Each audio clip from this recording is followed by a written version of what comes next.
In Helene's wake, there were over 1,000 U.S. flights canceled, almost 6,000 delayed today, according to FlightAware. But in central Illinois, we're not really feeling that impact just as much. At the Peoria International Airport, it was just one singular Allegiant Air flight that was canceled yesterday, and then a flight delayed today.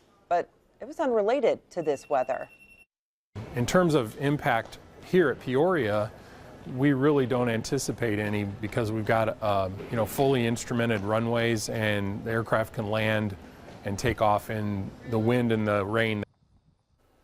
At Central Illinois Regional Airport in Bloomington, there was one flight delay, an Allegiant Air plane headed to St. Petersburg.